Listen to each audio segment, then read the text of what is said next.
Very good morning, students. મજામાં? જય Swaminarayan. Chapter number 13 હાઇડ્રોકાર્બનની અંદર છેલ્લે આપણે આલ્કિન સંયોજનોની બનાવટ જોઈતી. 4 પ્રકારની બનાવટ હતી, તમને યાદ હોય તો.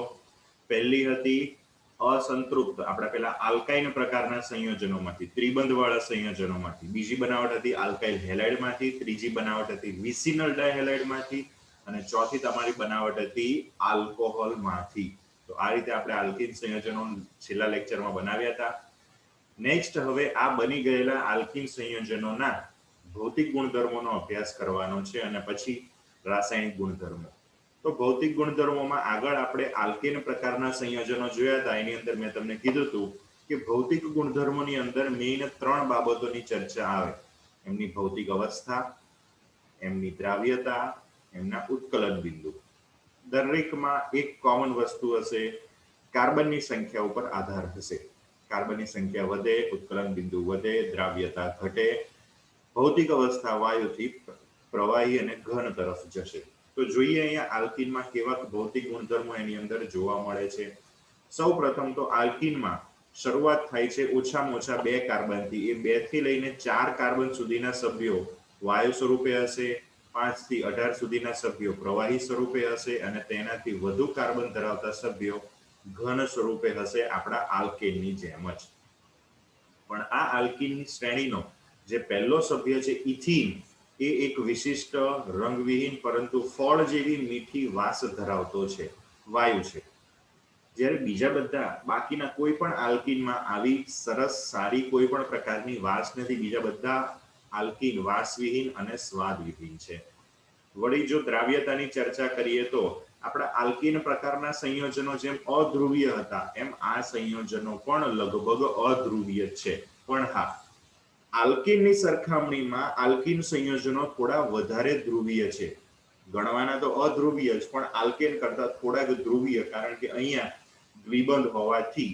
આપણે પેલી સીસ અને ટ્રાન્સ પ્રકારની સમઘટકતામાં જોયું હતું કે ભાઈ કાર્બનની સંકરણ થોડું કદાચ અલગ હોય, એને લીધે વિદ્યુત ઋણતામાં ફરક હોવાથી આ સંયોજનોમાં નહીં જેવી થોડી આલ્કેન કરતા વધારે ધ્રુવીયતા હશે. પરંતુ તેમ છતાં એકચ્યુઅલી તો એ લોકો અધ્રુવીય જ હશે, માટે પાણી જેવા ધ્રુવીય દ્રાવકમાં એ લોકો અદ્રાવ્ય હશે, પરંતુ બેન્ઝીન, પેટ્રોલ, ઇથર વગેરેની અંદર દ્રાવ્ય હશે.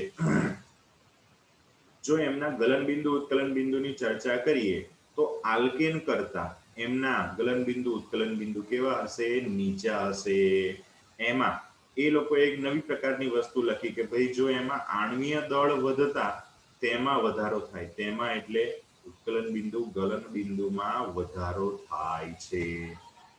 આણ્વીય દળનો વધારો કહો કે આપણે સાદે સિમ્પલ કાર્બનની સંખ્યામાં વધારો કહો, બંને વસ્તુ એક જ થાય. ભાઈ કાર્બનની સંખ્યા વધે તો એ લોકોના અણુભાર આણ્વીય દળ વધવાના જ છે. ઇથિન કરતા પ્રોપીનનું આણ્વીય દળ વધારે. કેમ? કે એમાં કાર્બનની સંખ્યા વધે છે. તો જેમ જેમ કાર્બનની સંખ્યા વધે એટલે કે એમના આણ્વીય દળ વધતા જાય, એમ એમ એમના ગબી ઉબી એટલે કે ગલન બિંદુ ઉત્કલન બિંદુ વધતા જશે. પરંતુ જેમ આલ્કેનમાં મેં તમને કીધું હતું એમ કાર્બનની સંખ્યા સરખી હોય, પરંતુ શાખાઓ જેમ જેમ વધશે એમ એમ ઉત્કલન બિંદુ ઘટશે. એ જ વસ્તુ અહીંયા પણ લાગુ પડશે કે શાખીય શૃંખલા ધરાવતા સમઘટકો કરતા રેખીય શૃંખલા ધરાવતા સમઘટકોમાં ઉત્કલન બિંદુ ઊંચા હોય છે. મતલબ એક જ રેખામાં હોય એવા રેખીય પ્રકારના આલ્કિન સંયોજનોના ઉત્કલન બિંદુ ઊંચા હશે. કોના કરતા? શાખા ધરાવતા સંયોજનો. પણ એ બંનેમાં કાર્બનની સંખ્યા તો સરખી જ જોઈએ. કાર્બનની સંખ્યા વધારે હોય તો ઉત્કલન બિંદુ વધારે, પણ જો સરખી હોય પણ એમાં રેખીય કરતા શાખીયમાં ગલન બિંદુ નીચા. ઊંધી રીતે કહું તો શાખીય હોય એના કરતા રેખીયમાં ગલન બિંદુ ઊંચા હશે. તો આવા બધા આલ્કિન સંયોજનોમાં પણ આલ્કેન જેવા જ ભૌતિક ગુણધર્મો જોવા મળે છે. ખાસ પહેલો જે સભ્ય છે ઇથિન, એની અંદર એની વાસ બાબતે થોડીક વિશિષ્ટતા હતી. બાકી તો બધા ઓલમોસ્ટ આલ્કેન જેવા જ છે. આ આલ્કિન સંયોજનોના ભૌતિક ગુણધર્મો જોયા પછી હવે એના રાસાયણિક ગુણધર્મો જોવાના છે.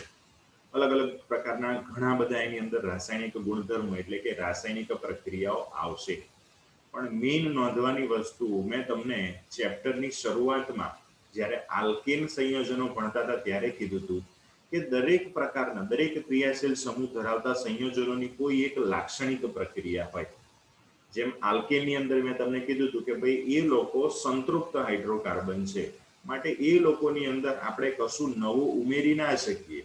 પણ હા, એમાં રહેલું કોઈ પણ પદાર્થ એટલે કે ધારો કે હાઇડ્રોજન, એને દૂર કરી એનું વિસ્થાપન કરીને બીજો કોઈક સમૂહ આપણે અંદર દાખલ કરી વિસ્થાપન પ્રકારની પ્રક્રિયાઓ આલ્કેન પ્રકારના સંયોજનો દર્શાવતા હોય છે. એ જ રીતે અહીંયા આલ્કીન સંયોજનો કે જેમાં કાર્બન કાર્બન દ્વિબંધ છે, દ્વિબંધ હોય તો આપણે અસંતૃપ્ત કહેવાય, અને અસંતૃપ્ત એટલે એને હજુ કોઈક વસ્તુની જરૂર છે, એ લોકો હજુ ધરાયેલા નથી. તો કોઈક વસ્તુની જરૂર હોય તો આપણે એને એ વસ્તુ આપીએ, આપણે એની અંદર એ વસ્તુ ઉમેરી શકીએ. માટે આ આલ્કીન પ્રકારના દ્વિબંધ ધરાવતા સંયોજનોની એક લાક્ષણિક પ્રક્રિયા થશે યોગશીલ પ્રક્રિયા. યોગશીલ પ્રક્રિયા કે કોઈક વસ્તુ એની અંદર આપણે ઉમેરતા હોઈશું. કયા કયા પદાર્થો આપણે એની અંદર ઉમેરતા હોઈશું એ પણ અહીંયા આપણને આપેલું છે. ડાયહાઇડ્રોજન આપણે એની અંદર ઉમેરીશું, હેલોજન ઉમેરીશું, હાઇડ્રોજન હેલાઇડ, પાણી, ઘણી બધી વસ્તુ આપણે એની અંદર ઉમેરીશું. ઇવન એક આલ્કીનને બીજા આલ્કીનની અંદર પણ આપણે ઉમેરીશું. આવી બધી પ્રક્રિયાઓ આવશે. કહેવાનો ઇન શોર્ટ મિનિંગ એટલો કે આલ્કીન પ્રકારના આ સંયોજનોની એક લાક્ષણિક પ્રક્રિયા એટલે યોગશીલ પ્રક્રિયા. એમાં પહેલો આપણે એની અંદર ડાયહાઇડ્રોજન ઉમેરીએ. ભાઈ આ ડાયહાઇડ્રોજન તો આપણે પહેલા પણ ઉમેરી ચૂક્યા હતા, યાદ આવે છે તમને આ પ્રક્રિયા? ઇથિનની અંદર હાઇડ્રોજન વાયુ ઉમેરીએ નિકલ, પ્લેટિનમ કે પેલેડિયમની હાજરીમાં, પરંતુ નિકલ હોય ત્યારે તાપમાન અને દબાણ આપવું જરૂરી છે, જેના દ્વારા આપણો આલ્કીન આલ્કેનમાં રૂપાંતરણ પામતો હતો. તમારી ઓર્ગેનિક કેમેસ્ટ્રીની પહેલી જે પ્રક્રિયા હતી આલ્કેનની બનાવટની, અસંતૃપ્ત હાઇડ્રોકાર્બનમાંથી આલ્કેન બનાવ્યો હતો, એની આ પહેલી પ્રક્રિયા છે. ફરી એકવાર હું તમને કહું છું, ઓર્ગેનિકમાં આ બધું જ એકબીજા સાથે ઇન્ટરકનેક્ટેડ હશે. ત્યાં આ જ પ્રક્રિયા આપણે આલ્કીનની બનાવટ તરીકે જોઈ હતી, અહીંયા એને આપણે આલ્કીનના રાસાયણિક ગુણધર્મો તરીકે જોઈએ છીએ. બરાબર? એટલે બે પ્રક્રિયા છે. હવે તમારે બે અલગ અલગ યાદ રાખવાની કઈ જરૂર નહીં, એક જ પ્રક્રિયા યાદ હોય તો બંનેમાં તમે લખી શકો. તો પહેલી સાદી સિમ્પલ પ્રક્રિયા હતી ડાયહાઇડ્રોજનનું ઉમેરણ.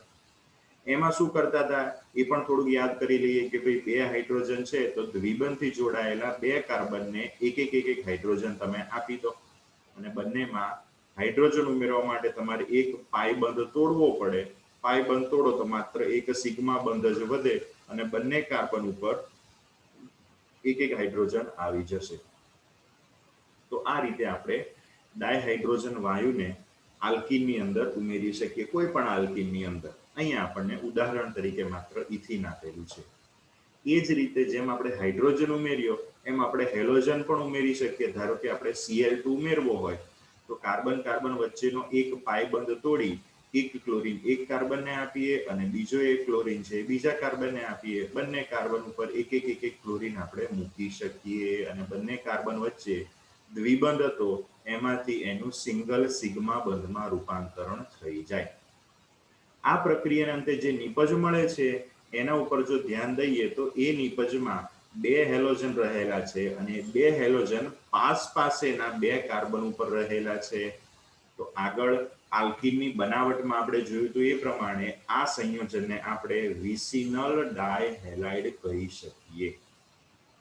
હવે અહીંયા આ જે પ્રક્રિયા છે એ પ્રક્રિયામાં આપણે માત્ર Cl2 જ ઉમેરી શકીએ એવું જરૂરી નથી. આપણે Cl2 પણ ઉમેરી શકીએ અને Br2 પણ ઉમેરી શકીએ. આ Br2 ઉમેરવાની જે પ્રક્રિયા છે ને એ બહુ મહત્વની અને કામની છે. કેમ?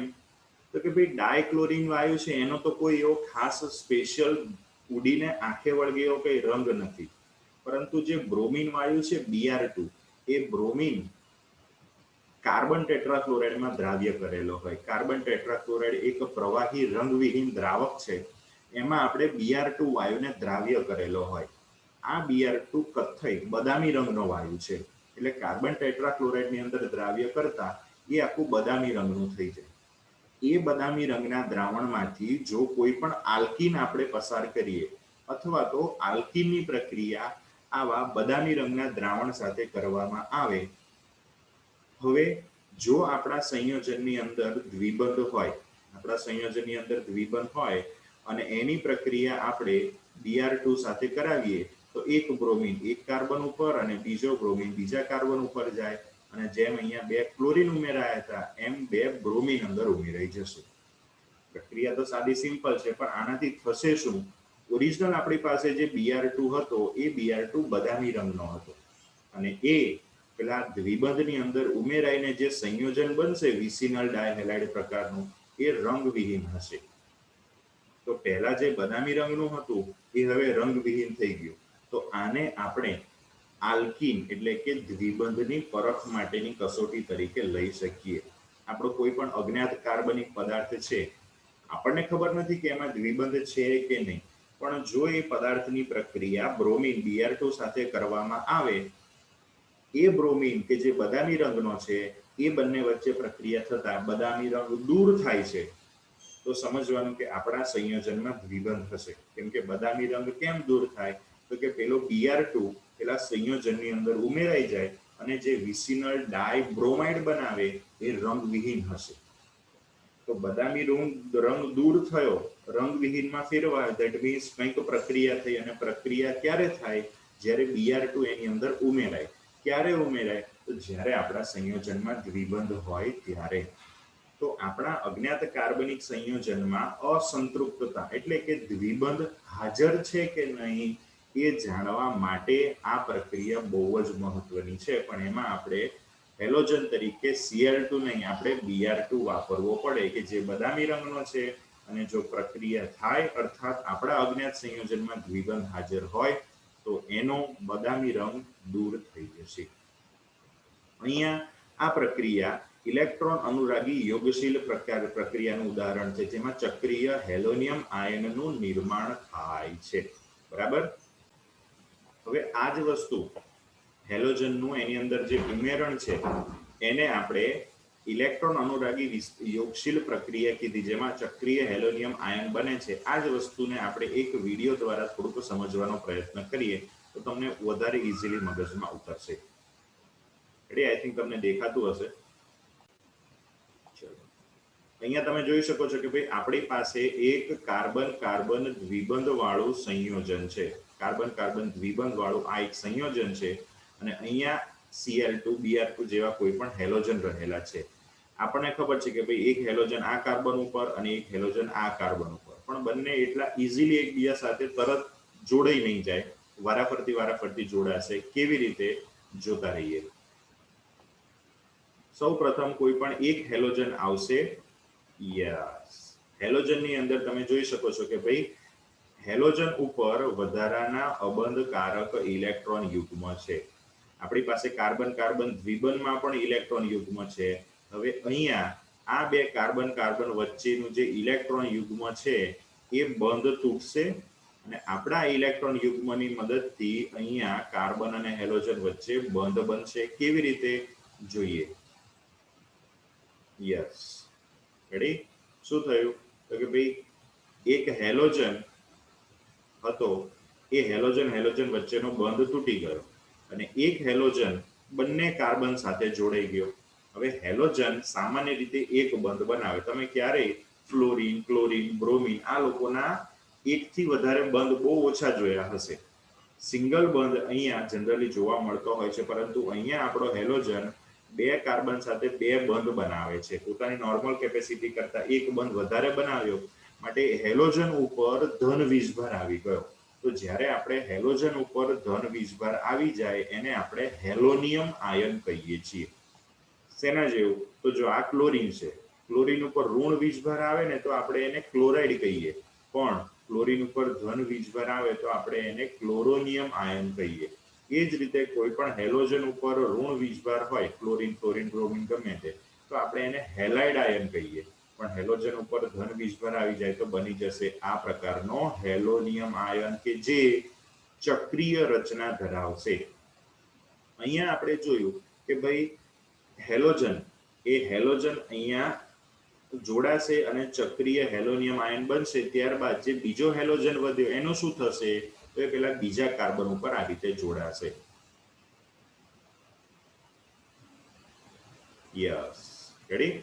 જો પહેલા હેલોજન, જે પહેલો હેલોજન હતો એને નંબર આપી દઈએ. આ પહેલો હેલોજન બંને કાર્બન સાથે જોડાયો હતો, પછી પહેલા હેલોજન અને આ જે આપણો કાર્બન હતો એ બંને કાર્બન વચ્ચેનો બંધ અહીંયાથી તૂટી ગયો. હવે હેલોજન માત્ર એક જ કાર્બન સાથે જોડાયેલો રહ્યો, જ્યારે બીજા કાર્બન સાથે બીજો હેલોજન જોડાવા આવે છે. તો પહેલા જે પહેલો હેલોજન હતો એ પહેલા હેલોજન ઉપર ધન વીજભાર હતો, જ્યારે બીજો જે હેલોજન એના ઉપર ઋણ વીજભાર હતો. એ પોતાના ઇલેક્ટ્રોન યુગ્મની મદદથી પેલા કાર્બન સાથે જોડાઈ ગયો, માટે એક કાર્બન સાથે એક હેલોજન, બીજા કાર્બન સાથે બીજો હેલોજન જોડાશે, પરંતુ એમાં પહેલા તો ચક્રીય હેલોનિયમ આયન બનશે. ડન? આ રીતે બંને એકબીજા સાથે જોડાશે. તો આ આપણી પ્રક્રિયા હતી આલ્કીન કાર્બન કાર્બન દ્વિબંધ વાળા સંયોજનોમાં ઇલેક્ટ્રોન અનુરાગી યોગશીલ પ્રક્રિયા દ્વારા હેલોજનનું ઉમેરણ. આટલું જોયા પછી નેક્સ્ટ ત્રીજી પ્રક્રિયા છે હાઇડ્રોજન હેલાઇડનું ઉમેરણ. જો આગળની પહેલી પ્રક્રિયામાં આપણે H2 ઉમેર્યો, પછીની પ્રક્રિયામાં આપણે હેલોજન ઉમેર્યો. હવે આ બંનેનું કોમ્બિનેશન એટલે કે હાઇડ્રોજન હેલાઇડ એની અંદર ઉમેરીશું. તો ઉમેરવાનું છે તો એમાં પણ સાદી રીત જ થશે કે ભાઈ એક હાઇડ્રોજન છે એ એક કાર્બન ઉપર અને જે પેલો હેલોજન છે એ બીજા કાર્બન ઉપર. સાવ સાદી સિમ્પલ પ્રક્રિયા લાગે, પણ આ પ્રક્રિયા કાર્બન કાર્બન દ્વિબંધ વાળા સમમિત આલ્કીન સંયોજન હોય, કાર્બન કાર્બન દ્વિબંધ વાળા સમમિત આલ્કીન સંયોજન હોય ત્યારે તો એમાં કોઈ તકલીફ ના પડે, પરંતુ અસમિત આલ્કીન સંયોજન હોય ત્યારે ચેક કરવું પડે. પહેલો સવાલ આવે કે ભાઈ આ સમમિત અસમિત એટલે શું? તો જેમાં કાર્બન કાર્બન દ્વિબંધ સાથે બંને બાજુ દ્વિબંધથી જોડાયેલા કાર્બન સાથે બંને બાજુ એક સરખી સંખ્યામાં સમૂહો, એક સરખા જ સમૂહ રહેલા હોય. ઉદાહરણ તરીકે આપણું જે ઇથિન સંયોજન છે એમાં દ્વિબંધથી જોડાયેલા આ બે કાર્બન સાથે એક સરખા બે હાઇડ્રોજન જ છે. એ જ રીતે હું તમને બીજું એક સંયોજન બનાવું, આપણું આ બ્યુટ-2-ઈન. એમાં પણ તમે જોઈ શકો છો કે ભાઈ દ્વિબંધ વાળા જે બે કાર્બન છે, લાલ કલરથી બતાવું છું, એ બંને કાર્બન સાથે એક એક હાઇડ્રોજન અને એક મિથાઇલ સમૂહ છે. ઇન શોર્ટ બંને બાજુ દ્વિબંધની બંને બાજુ સરખું હોય એને સમમિત કહેવાય, અને અલગ અલગ હોય તો એને અસમિત કહેવાય. તમને એક અસમિત આલ્કીનનું પણ પછી ઉદાહરણ આપું છું, પણ એ જોતા પહેલા સમમિત આલ્કીનની અંદર શું થાય તો કે એમાં તો કોઈ જ પ્રોબ્લેમ ના થાય. કેમ કે અહીંયા ધારો કે CH2 ડબલ બોન્ડ CH2 છે અથવા તો આ બ્યુટ-2-ઈન છે, એમાં એક હાઇડ્રોજન આ કાર્બનને આપીએ અને એક બ્રોમિન આ કાર્બનને આપીએ તોય પ્રોબ્લેમ ના થાય, અને હાઇડ્રોજન છે એ આ કાર્બનને આપીએ અને બ્રોમિન આ કાર્બનને આપીએ તો પણ કોઈ પ્રોબ્લેમ ના થાય. એટલે કે હાઇડ્રોજન હેલાઇડ જે આપણે ઉમેરીએ છીએ એમાં હાઇડ્રોજન ગમે તે કાર્બનને આપો કે હેલોજન ગમે તે કાર્બનને આપો, એક જ પ્રકારના સંયોજન બનશે જ્યારે સમમિત આલ્કીન હશે ત્યારે.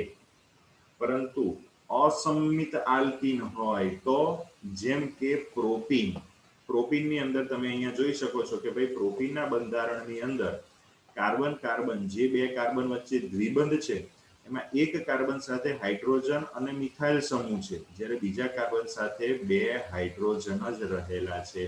માટે દ્વિબંધની બંને બાજુએ એક સરખા સમૂહો નથી, એવા આલ્કીનને કહેવાય અસમમિત આલ્કીન. એવા અસમિત આલ્કીનની સાથે જ્યારે આપણે આવા HCl કે HBr ની પ્રક્રિયા કરીએ તો આપણે પાસે બે શક્યતા રહે. કેવી બે શક્યતા? કે હાઇડ્રોજન છેલ્લા કાર્બન ઉપર જાય અને ક્લોરીન વચ્ચેવાળા કાર્બન ઉપર જાય, તો આપણને એક આ પ્રકારની નિપજ મળી 2-ક્લોરોપ્રોપેન. એ જ રીતે જો આપણે ચેક કરીએ કે ભાઈ હાઇડ્રોજન છેલ્લા વચ્ચેવાળા કાર્બન ઉપર જાય અને ક્લોરીન અહીંયા છેલ્લેવાળા કાર્બન ઉપર જાય તો આપણને 1-ક્લોરોપ્રોપેન પ્રકારની નિપજ મળે. તો અહીંયા આપણી પાસે બે શક્યતા બની, હાઇડ્રોજન આના ઉપર જાય કે હેલોજન પેલા ઉપર જાય, કે હાઇડ્રોજન પહેલા ઉપર જાય કે આના ઉપર જશે. તમે સમજી ગયા ને? તો એ રીતે આવી બે શક્યતા અહીંયા આપણને જોવા મળશે. તો શું આપણને આ બંને નિપજ મળશે કે કોઈ એક જ નિપજ મળશે? અને કોઈ એક જ નિપજ મળશે તો કઈ મળશે, ઉપરવાળી કે નીચેવાળી? અહીંયા કન્ફ્યુઝન થાય. રેડી? તો ફરી એકવાર કહી દઉં, સંમિત આલ્કીન હોય તો એમાં કોઈ પ્રોબ્લેમ ના થાય, પરંતુ પ્રોપીન છે અથવા તો એવા બીજા કોઈ પણ અસંમિત આલ્કીન સંયોજનો હોય ત્યારે hydrogen halide HCl HBr HI વગેરે ઉમેરવાનું થાય તો હાઇડ્રોજનને કયા કાર્બન ઉપર નાખવાનો અને હેલોજનને કયા કાર્બન ઉપર નાખવાનો એવું કન્ફ્યુઝન દૂર કરવા માટે માર્કોવ-નિકોવ નામના વૈજ્ઞાનિકે પોતાનો એક નિયમ આપેલો જેને કહેવાય છે માર્કોવ-નિકોવનો નિયમ. આ નિયમનું વિધાન આપણી ટેક્સ્ટબુકમાં અલગ રીતે આપેલું છે, પણ એક આગળ સારી રીતે આપેલું હતું એ વિધાન પહેલા સમજીએ. અસંમિત એટલે કે આલ્કીનની વાત કરે છે. અસંમિત ઇથિલિનિક દ્વિબંધ ધરાવતા, ઇથિલિનિક દ્વિબંધ એટલે સાદું સિમ્પલ સમજો કે દ્વિબંધ ધરાવતા આલ્કીન સંયોજન સાથે અસમપ્રક્રિયક, હવે આ અસમપ્રક્રિયક એટલે બીજું કંઈ નહીં, આપણો હાઇડ્રોજન હેલાઇડ, ઉદાહરણ તરીકે HCl. રેડી? એ અસમપ્રક્રિયકની યોગશીલ પ્રક્રિયામાં, કેમ કે અહીંયા આપણે કરવાનું છે શું, હાઇડ્રોજન હેલાઇડને અહીંયા ઉમેરવાનો છે. એ યોગશીલ પ્રક્રિયામાં હવે ખાસ ઇમ્પોર્ટન્ટ છે પ્રક્રિયકનો, કયા પ્રક્રિયકનો, આપણા અસમ પ્રક્રિયકનો વિદ્યુત ઋણ ઘટક. વિદ્યુત ઋણ ઘટક આપણી પાસે અસમ પ્રક્રિયક કયો છે, હાઇડ્રોજન હેલાઇડ જેમ કે HCl. એનો વિદ્યુત ઋણ ઘટક એટલે કોણ થશે, તો કે ક્લોરીન અથવા બ્રોમિન અથવા આયોડીન એટલે કે હેલોજન. એ વિદ્યુત ઋણ ઘટક એટલે કે હેલોજન ક્યાં જશે, ઓછા હાઇડ્રોજન ધરાવતા ઇથિલિનિક કાર્બન સાથે જોડાશે. આ જ વસ્તુને અહીંયા આપણને આપેલા ઉદાહરણમાં સમજવું હોય તો આપણી પાસે જે HCl છે, HCl માંનો વિદ્યુત ઋણ ઘટક એટલે કે આપણો ક્લોરીન ક્યાં જશે, ઓછા હાઇડ્રોજન ધરાવતા કાર્બન ઉપર. અહીંયા આપણી પાસે બે જે કાર્બન છે, કયા કાર્બન જોવાના, દ્વિબંધ ધરાવતા કાર્બન. તો દ્વિબંધ ધરાવતા બે કાર્બન પૈકી આ કાર્બન પાસે એક જ હાઇડ્રોજન છે, જ્યારે આ છેલ્લા કાર્બન પાસે બે હાઇડ્રોજન છે. તો આપણા પ્રક્રિયકનો વિદ્યુત ઋણ ઘટક એટલે કે ક્લોરીન ઓછા હાઇડ્રોજન ધરાવતા વચ્ચેવાળા કાર્બન સાથે જશે. વચ્ચેવાળા કાર્બન સાથે હેલોજન જાય તો હાઇડ્રોજનને ઓબ્વિયસલી છેલ્લા કાર્બન ઉપર જ જવું પડશે, અને માટે હાઇડ્રોજન છેલ્લા કાર્બન ઉપર અને હેલોજન ક્લોરીન વચ્ચેવાળા કાર્બન ઉપર જાય તો આપણને આપણી 2-ક્લોરોપ્રોપેન નિપજ મળશે. ફરી એકવાર પાછું આપણે આ માર્કો-નિકોવના નિયમનું વિધાન સમજી લઈએ.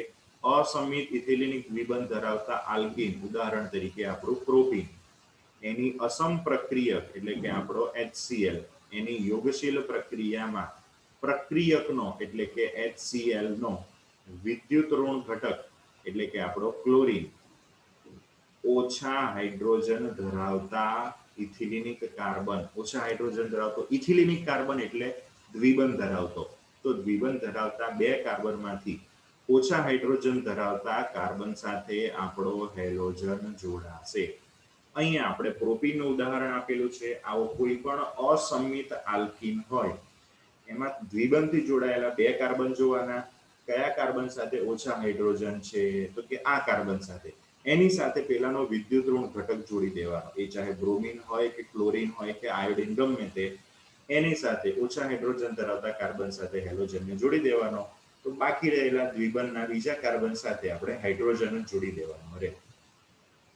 તો આ તો થયો માર્કો-નિકોવનો નિયમ. હવે એનું નવી ટેક્સ્ટબુકમાં શું નિયમ વિધાન આપેલું છે એ, તો આ નિયમ મુજબ ઉમેરાનાર અણુનો એટલે કે આપણા HCl HBr HI નો ઋણ ભાગ એટલે કે આપણો બ્રોમિન આલ્કીન સંયોજનમાં જે કાર્બન પર હાઇડ્રોજન પરમાણુઓ ઓછા હોય ત્યાં ઉમેરાય છે. કોને આપણે આમાં એક જ વસ્તુને એડ કરવાની વાર્તા કરી કે ભાઈ વિદ્યુત ઋણ ઘટક એટલે કે હેલોજન, હેલોજનને ઓછા હાઇડ્રોજન ધરાવતા કાર્બન ઉપર નાખવાનો, તો ઓટોમેટિક બીજું સમજી લેવાનું કે દ્વિબંધનો જે બીજો કાર્બન વધ્યો એના ઉપર હાઇડ્રોજનને જ નાખવો પડશે. આ છે આપણું માર્કો-નિકોવના નિયમનું અત્યારનું ટેક્સ્ટબુકનું વિધાન. બરાબર? હવે આ થાય છે શું, એની ક્રિયાવિધિ શું, અને કેમ એવું કે ભાઈ હેલોજનને પેલા કાર્બન ઉપર જ નાખવાનો અને ઓછા હાઇડ્રોજન ધરાવતા કાર્બન ઉપર જ નાખવાનો હેલોજનને, બીજા ઉપર કેમ નહીં નાખવાનો? તો અહીંયા એનું કારણ સમજાવે છે. જ્યારે આપણા આલ્કીન અસંમિત આલ્કીનની પ્રક્રિયા HCl સાથે થાય અથવા તો HBr કે HI સાથે થાય તો એ HCl HBr HI માંથી પહેલા H+ આવશે, કૂદતો H+ આવશે. હવે H+ ક્યાં જોડાઈ શકે? તો આપણી પાસે બે કાર્બન છે, આ કાર્બન અને આ કાર્બન. હવે સમજો H+ એટલે કે ધન વીજભાર વાળો હાઇડ્રોજન આવે છે. જો ધન વીજભાર વાળો હાઇડ્રોજન અહીંયા જોડાઈ જશે વચ્ચેવાળા કાર્બન ઉપર, ત્યાં બી જોડાઈ શકે. આપણો હાઇડ્રોજન અહીંયા છેલ્લા કાર્બન ઉપર જોડવો હોય તો પણ જોડાઈ શકે. આપણે બંને શક્યતા પહેલા વિચારીએ. તમને સવાલ થશે કે હાઇડ્રોજનને આપણે ક્યાં જોડવાનો? આપણે તો પેલા હેલોજનને નહીં ઉમેરવાનો. ના, એ તો પેલા નિયમનું વિધાન છે. પણ પ્રેક્ટિકલી જ્યારે પ્રક્રિયા થતી હોય ત્યારે પહેલો હેલોજન નહીં જોડાય. પહેલા તો HCl કે HBr કે HI માનો H+ આવશે. પોતે ધન વીજભારી છે એટલે જેની સાથે જોડાશે એના ઉપર ધન વીજભાર એ પોતાનો નાખી દેશે. અહીંયા બે શક્યતા છે. દ્વિબંધથી જોડાયેલા ગમે તે કાર્બન ઉપર આપણે હાઇડ્રોજનને નાખીએ, બંને સાથે જઈ નહીં શકે, કોઈ પણ એક સાથે જ જશે. પણ આપણે બે શક્યતા વિચારી કે ભાઈ હાઇડ્રોજન અહીંયા પણ જાય કે અહીંયા પણ જાય. હવે ધારો કે હાઇડ્રોજન આ વચ્ચેવાળા કાર્બન ઉપર જાય. ધારો કે હાઇડ્રોજન વચ્ચેવાળા કાર્બન ઉપર જાય તો ત્યાં એ કાર્બન સાથે બે હાઇડ્રોજન થઈ જાય. હવે એ હાઇડ્રોજન એમને એમ તો નહીં ઉમેરાય. એ ઉમેરવા માટે તમને યાદ હોય તો આપણે ચેપ્ટર નંબર 12 અલગ અલગ પ્રકારની અસરો જોઈ હતી, જેને આપણે કહેતા હતા સહસંયોજક બંધમાં ઇલેક્ટ્રોનનું સ્થાનાંતર. એમાં આપણે પ્રેરક અસર જોઈ હતી, સંસ્પંદન અસર જોઈ હતી અને ઇલેક્ટ્રોમેરિક અસર પણ જોઈ હતી. તો ત્યાં કદાચ આપણે આ ઉદાહરણ તમને યાદ હોય તો લીધું હતું. એમાં આપણે કીધું હતું કે ભાઈ H+ જેવો કોઈ પણ ધન વીજભાર ધરાવતો પરમાણુ જે પરમાણુ સાથે જોડાશે તો દ્વિબંધના જે ઇલેક્ટ્રોન છે પાઈ બંધના, એની બીજી બાજુ રહેલા પરમાણુ ઉપર શિફ્ટ થશે, સ્થાનાંતરિત થશે. હાઇડ્રોજન H+ ને આપણે જો વચ્ચેવાળા કાર્બન ઉપર નાખીએ તો ઓબ્વિયસ છે પેલા દ્વિબંધના પાઈ બંધના જે ઇલેક્ટ્રોન છે એ બીજા બાકી રહેલા કાર્બન ઉપર સ્થાનાંતરિત થશે. હે ને? આ રીતનું પણ થઈ શકે, પણ એકચ્યુઅલી આમાં આવું નહીં થાય. કેમ? તો કે H+ એટલે ધન વીજભાર ધરાવતો આયન છે એટલે એ ઇલેક્ટ્રોનને શોધતો હશે. તો એ જશે ક્યાં? દ્વિબંધથી જોડાયેલા જે બે કાર્બન છે એ બે કાર્બનમાંથી જે કાર્બન ઉપર ઇલેક્ટ્રોનનું સ્થાનાંતર થાય ત્યાં. હવે બંને કાર્બન જ છે તો ઇલેક્ટ્રોન કોના ઉપર જશે? તો આ બે ઇલેક્ટ્રોન આ કાર્બન ઉપર જશે તો એના ઉપર ઋણ વીજભાર આવે. હવે જે કાર્બન ઉપર ઋણ વીજભાર હશે ત્યાં જ આપણો H+ જવાનો છે, હા કે ના? તો આપણો H+ ધારો કે છેલ્લા કાર્બન ઉપર ગયો તો ત્યાં એની સાથે જોડાઈ જશે, પરંતુ આ ઇલેક્ટ્રોન યુગ્મનું જમણી બાજુવાળા કાર્બન ઉપર આ રીતે જે સ્થાનાંતરણ થયું એમાં વચ્ચેવાળા કાર્બન ઉપર ધન વીજભાર આવી ગયો. કેમ એવું થયું? તો કે ઇલેક્ટ્રોન યુગ્મ પહેલા તો બે કાર્બન વચ્ચે ભાગીદારીમાં હતું, એમાંથી કોઈ એક કાર્બન ઉપર ઇલેક્ટ્રોન યુગ્મ જતું રહ્યું એટલે એ કાર્બન ઉપર ઋણ વીજભાર થઈ ગયો. તો સામે બીજા કાર્બન ઉપર ધન વીજભાર થાય કે ના થાય? તો કે થાય. હવે હાઇડ્રોજન જે છે H+ તો એ ધન વીજભાર છે એટલે એને ઋણ વીજભાર વાળા કાર્બન પ્રત્યે આકર્ષણ થવાથી હાઇડ્રોજન આ છેલ્લા કાર્બન સાથે જોડાશે. છેલ્લા કાર્બન ઉપર CH2 હતું, એક H+ જોડાવાથી ત્યાં થઈ જશે CH3 અને વચ્ચેવાળા કાર્બન ઉપર ધન વીજભાર આવી જશે. તો પહેલી શક્યતાની મેં અહીંયા ચર્ચા કરી કે ભાઈ દ્વિબંધમાં જે બે કાર્બન છે એ બે કાર્બનમાંથી ગમે તે ઉપર હાઇડ્રોજન જઈ શકે. એમાં આપણે હાઇડ્રોજનને છેલ્લા કાર્બન ઉપર નાખ્યો. કેમ છેલ્લા કાર્બન ઉપર નાખ્યો? તો આપણે એવું વિચાર્યું કે ભાઈ દ્વિબંધનું ઇલેક્ટ્રોન યુગ્મ છેલ્લા કાર્બન ઉપર ગયું તો ત્યાં હાઇડ્રોજન વધારે આકર્ષણ પામશે ઋણ વીજભારને કારણે. ઇલેક્ટ્રોન યુગ્મ છેલ્લા કાર્બન ઉપર ગયું તો વચ્ચેવાળા કાર્બન ઉપર ધન વીજભાર આવી ગયો. આ પહેલી શક્યતાની આપણે ચર્ચા કરી. હવે આપણે એવી ચર્ચા કરીએ, એવું ધારીએ કે જે ભાગીદારીનું જે દ્વિબંધનું ઇલેક્ટ્રોન યુગ્મ હતું પાઈ બંધ એ વચ્ચેવાળા કાર્બન ઉપર આવે. વચ્ચેવાળા કાર્બન ઉપર આવે તો એના ઉપર ઋણ વીજભાર આવે, જ્યારે છેલ્લા કાર્બન ઉપર આવશે શું આવશે? ધન વીજભાર આવશે. વચ્ચેવાળા કાર્બન ઉપર અહીંયા ધન વીજભાર આવી ગયો. આપણે આપણા હાઇડ્રોજન કેવો છે? તો કે એ ધન ભારિત છે, એના ઉપર ધન વીજભાર છે એટલે ઓબ્વિયસ એ ઋણ વીજભાર ધરાવતા કાર્બન ઉપર જ આવીને જોઈન્ટ થશે. માટે આપણો હાઇડ્રોજન વચ્ચેવાળા કાર્બન ઉપર જોડાશે. વચ્ચેવાળા કાર્બન ઉપર જોડાશે એટલે ત્યાં બની જશે CH2 અને છેલ્લા કાર્બન ઉપર ધન વીજભાર આવી જશે. તો આમ હાઇડ્રોજન કઈ જગ્યાએ જોડાય છે એને આધારે આપણી પાસે બે ધન આયનો બનશે.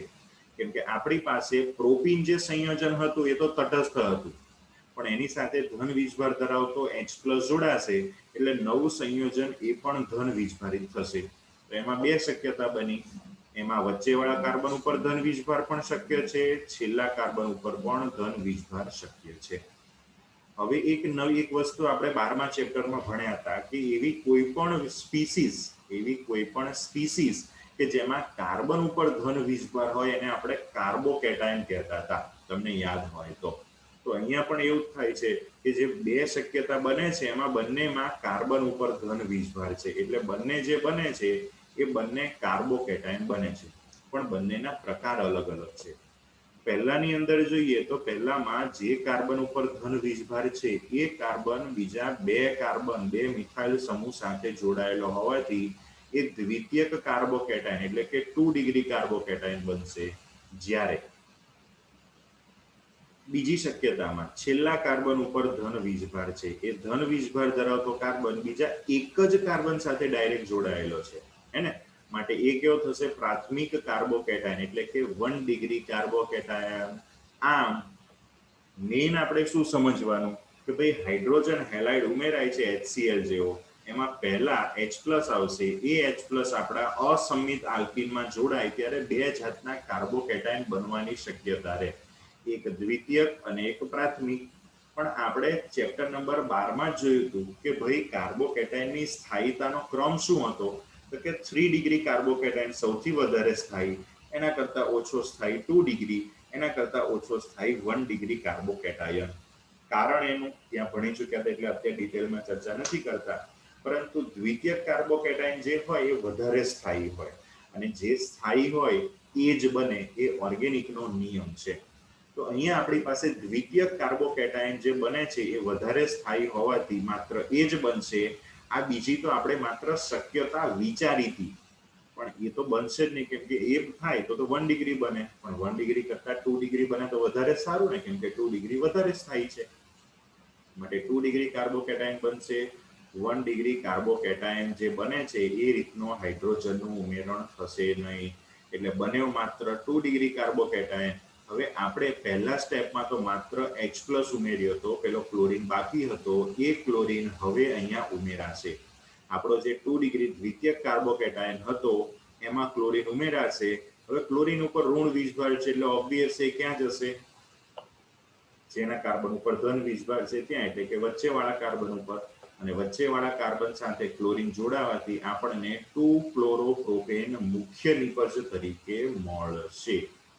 તો આપણે જે માર્કો-નિકો નિયમમાં જોયું હતું કે ભાઈ પ્રક્રિયકનો વિદ્યુત ઋણ ઘટક એટલે કે હેલોજન ઓછા હાઇડ્રોજન ધરાવતા કાર્બન ઉપર જોડાશે, એ અહીંયા સાબિત થઈ ગયું. પેલો નિયમ હતો શું થાય છે, પણ કેવી રીતે થાય છે, જેને આપણે ક્રિયાવિધિ કહીએ. આ હાઇડ્રોજન હેલાઇડના ઉમેરણની પ્રક્રિયાની ક્રિયાવિધિ થઈ, જેમાં પહેલા H+ જોડાવા આવે, એ જોડાય એટલે કાર્બોકેટાયન બને.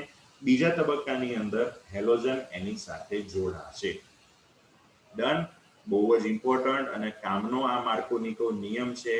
ઘણી બધી પ્રક્રિયાઓની અંદર આની જરૂર પડતી હોય છે, માત્ર હાઇડ્રોજન હેલાઇડના ઉમેરણમાં જ નહીં. તો આઈ થિંક તમને એમાં પ્રોપર આઈડિયા આવી ગયો હશે. હવે આ હાઇડ્રોજન હેલાઇડના ઉમેરણમાં જે માર્કો-નિકો નિયમ હતો એમ બીજો એક પ્રતિ-માર્કો-નિકો નિયમ પણ છે, જેને ખાર્સ અસર અથવા તો પેરોક્સાઇડ અસર કહે છે. શું છે આ વસ્તુ? એના માટે પહેલી આપણે થોડીક ચર્ચા કરીએ કે ભાઈ આપણે માર્કો-નિકોનો નિયમ જે હતો એની અંદર બે શક્યતા વિચારી હતી કે ભાઈ પ્રક્રિયક HBr સાથે પ્રક્રિયા થાય તો જે Br છે એ વચ્ચેવાળા કાર્બન ઉપર જોડાય અથવા એ છેલ્લા કાર્બન ઉપર પણ જોડાય. પણ માર્કો-નિકોનો નિયમ શું કહેતો હતો કે ભાઈ એ Br જે છે એ ઓછા હાઇડ્રોજન ધરાવતા વચ્ચેવાળા કાર્બન સાથે જોડાય, છેલ્લા કાર્બન ઉપર ના જોડાઈ શકે, માટે આપણને એક જ નિપજ મળે 2-બ્રોમોપ્રોપેન. પણ મારે 1-બ્રોમોપ્રોપેન જોઈતો હોય તો કોઈક પ્રક્રિયા છે એના માટે મારે 1-બ્રોમોપ્રોપેન થી શરૂઆત કરવાની છે, 1-બ્રોમોપ્રોપેન માંથી મારે કંઈક બનાવવું છે.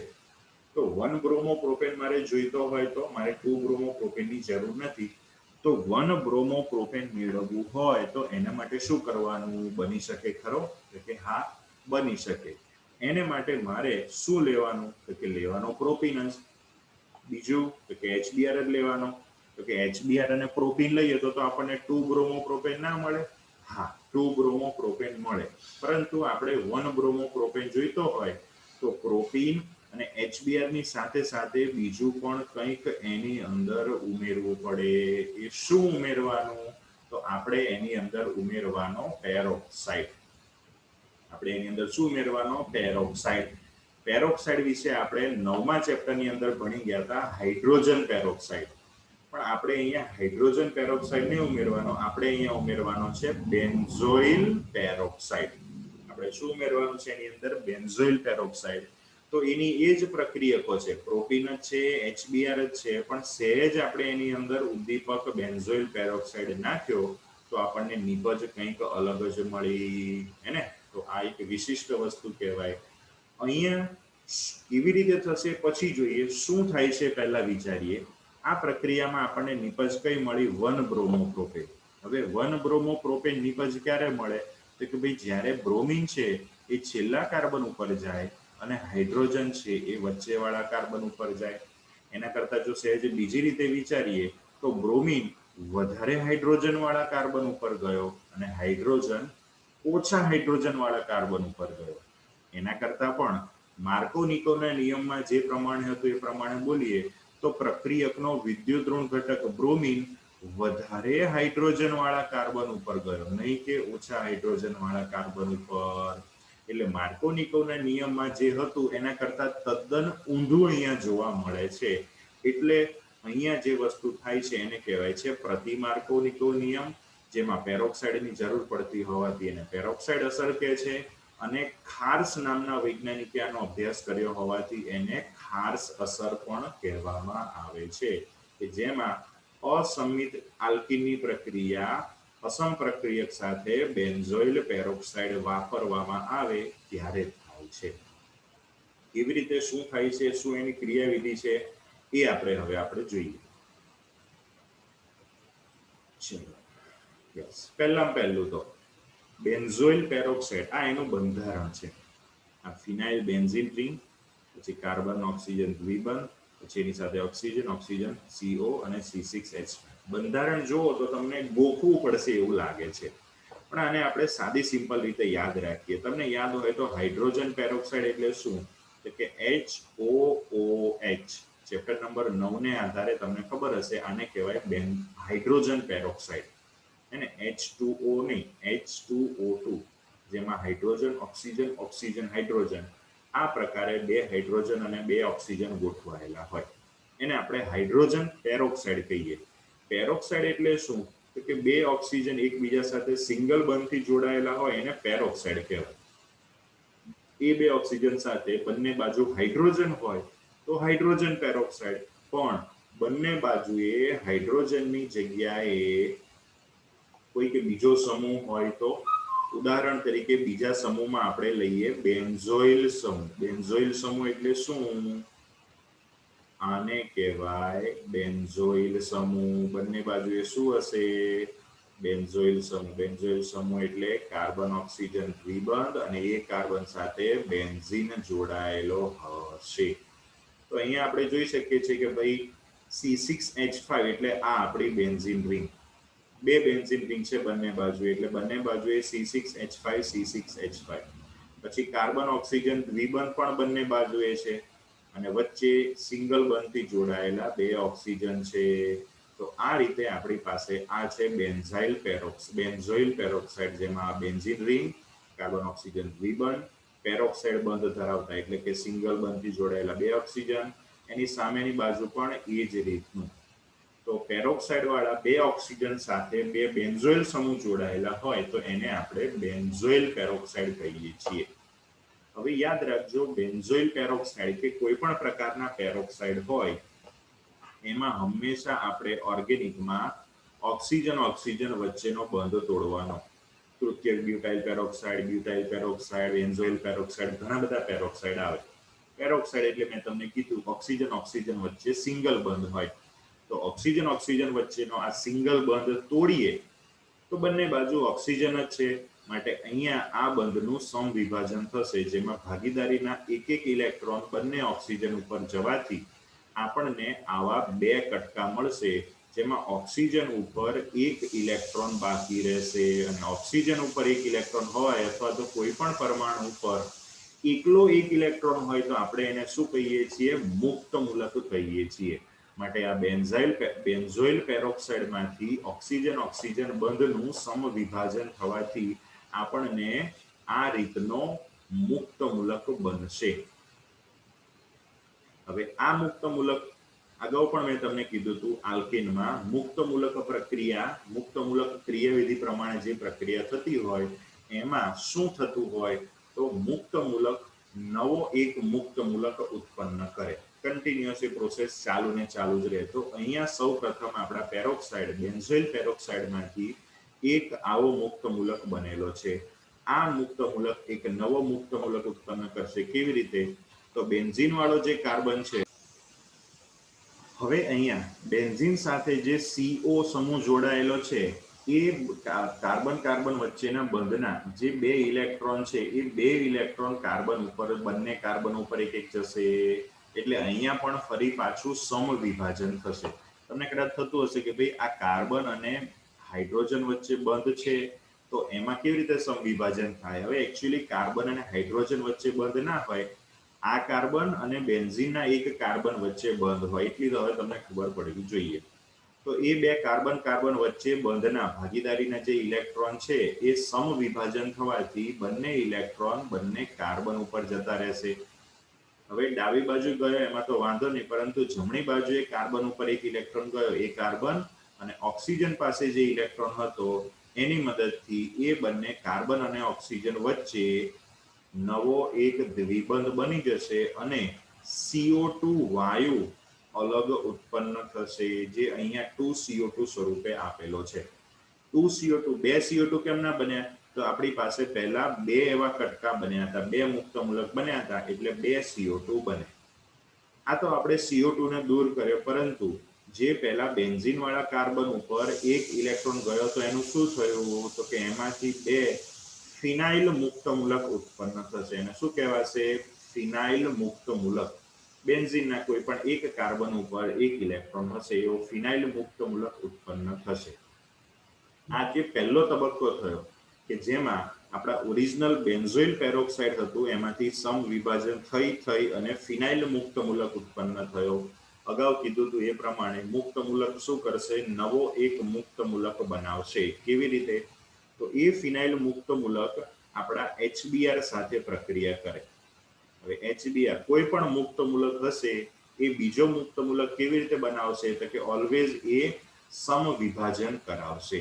તો અહીંયા પણ હાઇડ્રોજન અને બ્રોમિન એ બંને અલગ અલગ છે, બંનેની વિદ્યુત ઋણતા અલગ અલગ છે, પરંતુ મુક્ત મૂલક સાથે પ્રક્રિયા થવાથી એમાં બંધનું વિષમ વિભાજન ન થતા સમવિભાજન થઈ બંને જે ઇલેક્ટ્રોન છે એ હાઇડ્રોજન અને બ્રોમિન ઉપર જતા રહેશે. એ એક ઇલેક્ટ્રોન ધરાવતો હાઇડ્રોજન બેન્ઝીનના એક ઇલેક્ટ્રોન ધરાવતા કાર્બન સાથે જોડાય અને આખો બેન્ઝીન પૂર્ણ કરી દેશે, પણ એમાં સાથે સાથે બ્રોમિન મુક્ત મૂલક નવો ઉત્પન્ન કરતા જશે. આમ વારાફરતી મુક્ત મૂલક ઉત્પન્ન થઈ જ રાખશે. આ જે બ્રોમિન મુક્ત મૂલક છે એ હવે ઇમ્પોર્ટન્ટ છે. એ શું કરશે? તો એ બ્રોમિન મુક્ત મૂલક હવે આપણા ઓરિજિનલ અસમિત આલ્કીન પ્રોપીનને પકડશે. પ્રોપીનને પકડશે એટલે બ્રોમિનને જોડાવા માટે બે શક્યતા છે. કાં તો એ આ કાર્બન ઉપર જોડાશે અથવા તો એ આ કાર્બન ઉપર જોડાશે. પણ અત્યારે બ્રોમિન ઋણાયન તરીકે નથી, એ એક મુક્ત મૂલક તરીકે છે. અને મુક્ત મૂલક અગાઉ તમને કીધું એમ શું કરશે? તો કે એ કોઈ પણ બંધનું સમવિભાજન કરશે. કેવી રીતે બંધનું સમવિભાજન કરશે? તો આગળ માર્કોનિકો નિયમની ક્રિયાવિધિમાં આપણે જોયું હતું કે ભાઈ કાર્બન કાર્બન વચ્ચે જે દ્વિબંધ હતો એના પાઈ બંધના ઇલેક્ટ્રોન યુગ્મ કોઈ પણ એક કાર્બન ઉપર બંને જતા રહેતા હતા. એટલે એક કાર્બન ઉપર ધન વીજભાર, બીજા કાર્બન ઉપર ઋણ વીજભાર આવતો હતો. પણ એ તો ક્યારે? જ્યારે એની સાથે H+ જોડાતો હતો અને એ બંધનું વિષમ વિભાજન થતું હતું ત્યારે. પણ અહીંયા મુક્ત મૂલક સાથે પ્રોપીનની પ્રક્રિયા થશે, એ પ્રક્રિયામાં કાર્બન કાર્બન વચ્ચે જે પાઈ બંધ છે એ પાઈ બંધનું સમવિભાજન થશે. સમવિભાજન થશે એટલે બંને ઇલેક્ટ્રોન એક એક કાર્બન ઉપર જતા રહેશે. હવે બંને કાર્બન ઉપર એક ઇલેક્ટ્રોન જતા રહ્યા. આપણો જે બ્રોમિન મુક્ત મૂલક છે એ હવે ગમે તે કાર્બન ઉપર જોડાય, એ છેલ્લા કાર્બન ઉપર પણ જોડાઈ શકે, વચ્ચેવાળા કાર્બન ઉપર પણ જોડાઈ શકે, કારણ કે બંને કાર્બન પાસે એક ઇલેક્ટ્રોન છે. એ એક કાર્બનનો ઇલેક્ટ્રોન અને એક બ્રોમિનનો ઇલેક્ટ્રોન, એના દ્વારા બ્રોમિન ગમે તે કાર્બન ઉપર જોડાય. એટલે આપણે બે શક્યતા બનશે. માર્કોનિકોના નિયમમાં કેવું હતું કે બે શક્યતામાં આપણે વિચારી હતી એ બે શક્યતા, પણ બનતું તો પ્રેક્ટિકલી એક જ હોય. અહીંયા પ્રેક્ટિકલી બંને બનશે. કેવી રીતે? તો જો બ્રોમિન વચ્ચેવાળા કાર્બન ઉપર જોડાશે, જો બ્રોમિન વચ્ચેવાળા કાર્બન ઉપર જોડાશે તો અહીંયા આ રીતે વચ્ચેવાળા કાર્બન ઉપર જોડાઈ ગયો તો છેલ્લા કાર્બન ઉપર એક ઇલેક્ટ્રોન એમને બાકી રહેશે. પણ જો બ્રોમિન છેલ્લા કાર્બન ઉપર જોડાઈ જાય તો છેલ્લા કાર્બન સાથે આ રીતે આમ બ્રોમિન જોડાઈ ગયો, પણ વચ્ચેવાળા કાર્બન ઉપર એક ઇલેક્ટ્રોન બાકી રહેશે. આમ જે બ્રોમિન મુક્ત મૂલક હતો એણે પાછા નવા બે મુક્ત મૂલકોને ઉત્પન્ન કર્યા. આ બે શક્યતા આપણે વિચારી નથી, બંને બને જ છે. બે જાતના મુક્ત મૂલકો બનશે પ્રક્રિયાની અંદર, પરંતુ એમાં એક જે મુક્ત મૂલક છે, એક ઇલેક્ટ્રોન ધરાવતો એ જે કાર્બન બીજા એક જ કાર્બન સાથે જોડાયેલો હોવાથી એ પ્રાથમિક મુક્ત મૂલક થશે. જ્યારે આ બીજી શક્યતામાં એક ઇલેક્ટ્રોન ધરાવતો આ કાર્બન બીજા બે કાર્બન સાથે જોડાયેલો હોવાથી એ દ્વિતીયક મુક્ત મૂલક થશે 2 ડિગ્રી. હવે જેમ કાર્બોકેટાઇનની સ્થાયીતાનો ક્રમ આપણે 12મા ચેપ્ટરમાં જોયો હતો કે ભાઈ 3 ડિગ્રી 2 ડિગ્રી 1 ડિગ્રી, એમ મુક્ત મૂલકની સ્થાયીતાનો પણ ક્રમ આપણે 12મા ચેપ્ટરમાં જોયો હતો, અને એ પણ બેઠો કાર્બોકેટાઇનની સ્થાયીતા જેવો જ હતો કે 3 ડિગ્રી કાર્બોકેટાઇન સૌથી વધારે સ્થાયી, 2 ડિગ્રી કાર્બોકેટાઇન એના કરતા ઓછો, અને 1 ડિગ્રી કાર્બન એના કરતા પણ ઓછો. માટે અહીંયા રહેલો 2 ડિગ્રી કાર્બોકેટાઇન વધારે સ્થાયી થશે 1 ડિગ્રી કાર્બોકેટાઇન કરતા.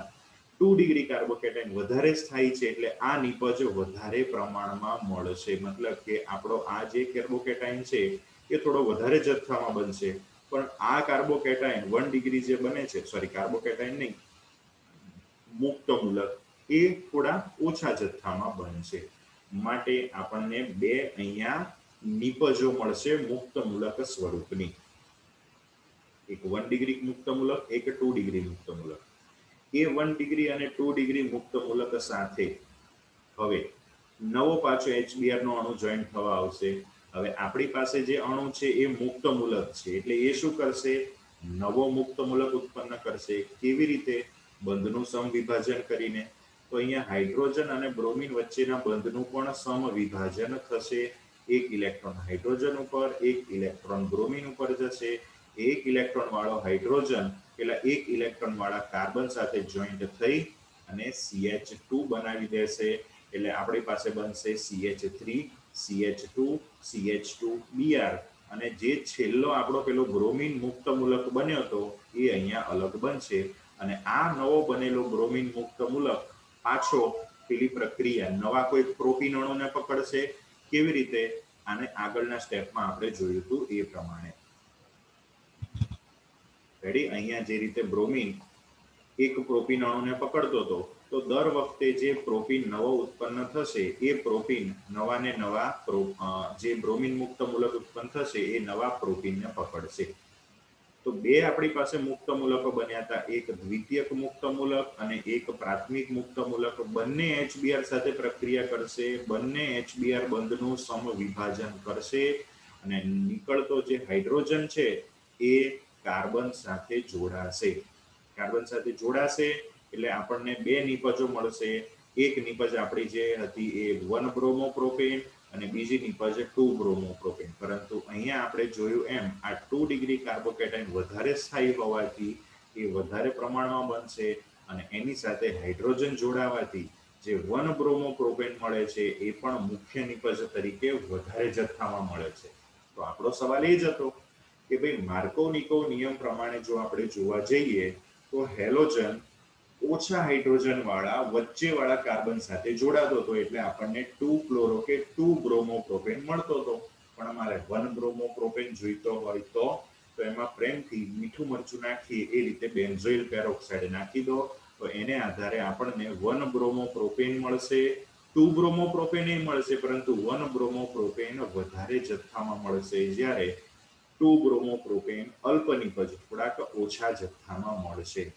આ થવાનું કારણ પેરોક્સાઇડ આપણે અંદર ઉમેર્યો હતો એટલે માટે આપણે આ અસરને પેરોક્સાઇડ અસર પણ કહીએ છીએ, પ્રતિમાર્કોનિકો નિયમ કહીએ છીએ, કારણ કે માર્કોનિકોના નિયમ કરતા ઊંધી રીતે પેલા ઉમેરાય છે અને એનો અભ્યાસ કરનાર વૈજ્ઞાનિકના નામ પરથી આપણે એને ખાસ અસર કહીએ છીએ. તો આઈ હોપ તમને આ વસ્તુનો ખ્યાલ આવી ગયો હશે. આલ્કિન સંયોજનોમાં હાઇડ્રોજન હેલોઇડનું ઉમેરણ, જો એમને હાઇડ્રોજન હેલાઇડ ઉમેરીએ તો ઓછા હાઇડ્રોજન ધરાવતા કાર્બન સાથે હેલોજન જશે, પણ જો પેરોક્સાઇડ નાખીએ તો વધારે હાઇડ્રોજન ધરાવતા કાર્બન ઉપર હેલોજન જશે. હવે આ પ્રતિમાર્કોનિકો નિયમની એક વિશિષ્ટ ખાસિયત કે અહીંયા ઉદાહરણ તરીકે આપણે કયો હાઇડ્રોજન હેલાઇડ લીધો છે તો કે ભાઈ HBr, તો HBr ને બદલે HCl કે HI લેવાય પણ એમાં આ પ્રતિમાર્કોનિકો નિયમ મળે નહીં. મતલબ કે આપણને 1 બ્રોમોપ્રોપેન નિપજ વધારે પ્રમાણમાં મળી અને 2 બ્રોમોપ્રોપેન નિપજ ઓછા પ્રમાણમાં મળી, પરંતુ જ્યારે હું HCl સાથે આની આ જ વસ્તુ કરીશ તો એમાં પ્રતિમાર્કોનિકો નિયમ નહીં થાય. ભલે પેરોક્સાઇડ નાખ્યો હશે આપણને નિપજ પેલા માર્કોનિકોના નિયમ પ્રમાણે 2 ક્લોરોપ્રોપેન જ વધારે મળશે.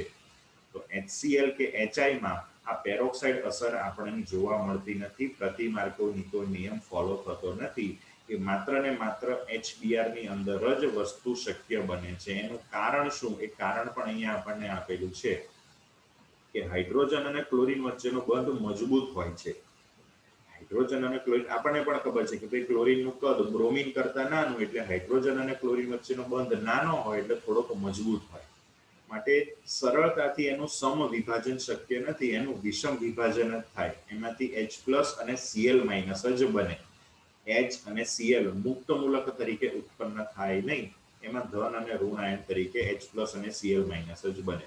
એટલે HCl ની અંદર મુક્ત મૂલક ના બને એટલે આ ક્રિયાવિધિ પ્રમાણે થાય જ નહીં, કારણ કે પ્રતિમાર્કોનિકો નિયમ અથવા તો પેરોક્સાઇડ કે ખાસ અસર ત્યારે જ જોવા મળે કે જ્યારે આપણા પ્રક્રિયક અસમ પ્રક્રિયક HCl HBr વગેરે જેવા એનું સમ વિભાજન શક્ય હોય તો, મુક્ત મૂલક બની શકે એમ હોય તો. HCl માં વસ્તુ બનતી નથી.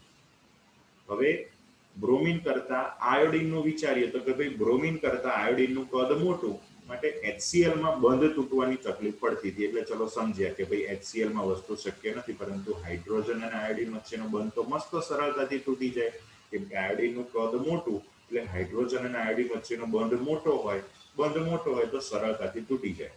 અને સરળતાથી તૂટે તો એમાંથી H અને I મુક્ત મૂલકો પણ બની શકે. હા, બની શકે, પરંતુ જે I મુક્ત મૂલકો ઉત્પન્ન થાય છે એવા બે I મુક્ત મૂલકો એકબીજાના એક ઇલેક્ટ્રોનની ભાગીદારી કરી અને આયોડિન વચ્ચે એક ઇલેક્ટ્રોનની ભાગીદારી દ્વારા સહસંયોજક બંધ બનાવી અને આયોડિનનો અણુ બનાવી દે છે. બાકી અહીંયા કરવાનું શું હતું કે આપણો જે બ્રોમિન મુક્ત મૂલક બને છે, બ્રોમિન મુક્ત મૂલક પછી પ્રોપીનને પકડે અને એની આગળ બધી પ્રોસેસ કરે. પણ આયોડિન મુક્ત મૂલક બને તો એ આયોડિન મુક્ત મૂલક કોઈ પ્રોપીનને નહીં પકડે, બીજા કોઈ આયોડિન મુક્ત મૂલકને પકડીને એની સાથે જોઈન્ટ થઈ જશે અને આયોડિન I2 બનાવી દેશે, એટલે આપણી પ્રક્રિયા શક્ય બનશે નહીં. માટે ના તો HCl માં વસ્તુ જોવા મળે છે, ના તો HI માં જોવા મળે છે, અને હાઇડ્રોજન ફ્લોરાઇડમાં તો બંધ તૂટે જ નહીં. તો પછી ક્યાંથી આ શક્યતા વધે? માટે આ શક્યતા મતલબ કે પ્રતિમાર્કોનિકો નિયમ અથવા તો પેરોક્સાઇડ અસર માત્ર ને માત્ર HBr સાથે જ જોવા મળશે, બીજા કોઈમાં જોવા મળશે નહીં. એને આધારે તમને કોયડા નંબર 13.12 માં એક આલ્કીન હેક્ઝ-1-ઇન એની HBr સાથેની પ્રક્રિયાની નિપજ પૂછી છે. એના IUPAC નામ એકવાર પેરોક્સાઇડની હાજરીમાં એટલે કે પ્રતિમાર્કોનિકો નિયમ પ્રમાણે, અને પહેલું છે પેરોક્સાઇડની ગેરહાજરીમાં એટલે કે આપણા માર્કોનિકો નિયમ પ્રમાણે અને પછી પેરોક્સાઇડની હાજરીમાં એટલે પેરોક્સાઇડ ઉમેરી પ્રતિ માર્કો-નિકો નિયમ પ્રમાણે. તો આમાં માર્કો-નિકો નિયમ પ્રમાણે નિપજ બનાવવાની અને અહીંયા પ્રતિ માર્કો-નિકો નિયમ પ્રમાણે આપણે હાઇડ્રોજન અને બ્રોમિનને હેક્ઝ 1 ના કાર્બન કાર્બન દ્વિબંધમાં ઉમેરી નિપજ બનાવવાની, એના નામ લખવાના પૂછ્યા છે. અહીંયા આપેલા છે, તમને આવડશે, ના આવડે તો મને પૂછી લેજો. બરાબર. તો આ હતી હાઇડ્રોજન હેલાઇડનું ઉમેરણ. તો આ સાથે આપણે આલ્કિન સંયોજનોના જે રાસાયણિક ગુણધર્મો છે એમાં જે 3 વસ્તુ ઉમેરવાની હતી આપણે પૂરી કરી દીધી. પહેલો આપણે ઉમેર્યો હાઇડ્રોજન H2, પછી આપણે ઉમેર્યો હેલોજન એટલે કે Cl2Br2 KI2 અને ત્રીજો આપણે ઉમેર્યો હાઇડ્રોજન હેલાઇડ એટલે કે HCl HBr HI. એમાં આપણે માર્કો-નિકો નિયમ પ્રમાણે પણ ઉમેરણ જોઈ લીધું, પ્રતિ માર્કો-નિકો નિયમ પ્રમાણે પણ ઉમેરણ જોઈ લીધું. ફરી એકવાર કહી દઉં, આ માર્કો-નિકો અને પ્રતિ માર્કો-નિકો જ્યાં સુધી ઓર્ગેનિક ભણશો, 12મામાં હોય કે કોલેજમાં, ત્યાં સુધી બહુ જ જરૂર પડશે. માટે શાંતિથી બુકમાંથી વાંચી સમજજો, તમારી નોટબુકમાં નોટ ડાઉન કરજો અને વારંવાર એની ક્રિયાવિધિ કે કેવી રીતે શું થાય છે એની ખાસ પ્રેક્ટિસ કરજો. માર્કો-નિકોમાં કાર્બોકેટાયન બનાવવાનો, પ્રતિ માર્કો-નિકો નિયમમાં મુક્ત મૂલક બનાવવાનો, એમની સ્થાયીતાની કમ્પેરિઝન કરી અને પ્રક્રિયાની ક્રિયાવિધિ વિચારજો. ફરી પાછા આપણે મળીએ. આલ્કિનની હજુ પણ થોડી પ્રક્રિયાઓ બાકી રહી છે, એ પ્રક્રિયાઓ જોશું અને પછી આપણે નેક્સ્ટ આલ્કાઇન તરફ જઈશું. ફરી મળીએ, ત્યાં સુધી બધાને જય સ્વામિનારાયણ.